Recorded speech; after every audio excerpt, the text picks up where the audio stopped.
I think it's really amazing that Lomo decided to bring back an old historic lens. The new aperture ring is so helpful in the field. Produces this beautiful bokeh around the subjects. It's a pretty exciting lens to be able to have and to be able to use.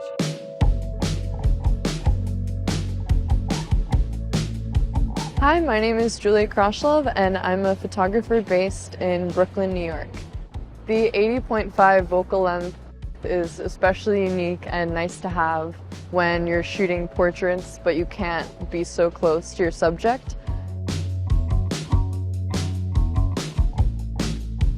So my name is Richie Duque. I'm a filmmaker and a photographer. You know, a reason I wanted to shoot with a new Petzval art lens was also that it always has this kind of special characteristic that kind of sets you apart.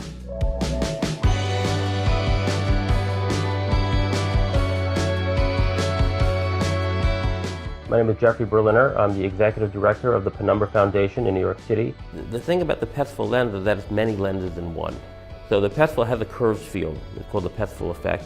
Now, back in the 19th century, they would use a lens that would cover much more than the lens was used for because the curved field created this sweet spot in the lens that was sharp. We discovered that we liked the area outside of that sharp spot. That's where all the swirly bokeh and the interesting things happen.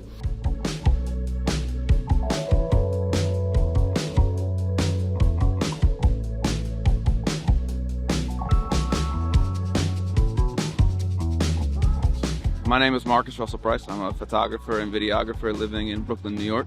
Until now, you'd have to go and hunt for some of these ancient lenses that are really hard to find.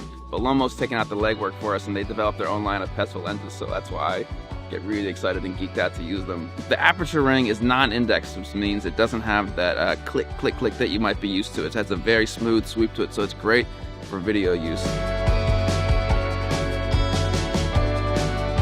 Bokeh control was designed to have a dial-in or a different amount of bokeh that can be used or changed according to how much you turned the dial on the lens from the least amount of bokeh of 1 to the most amount of bokeh of 7.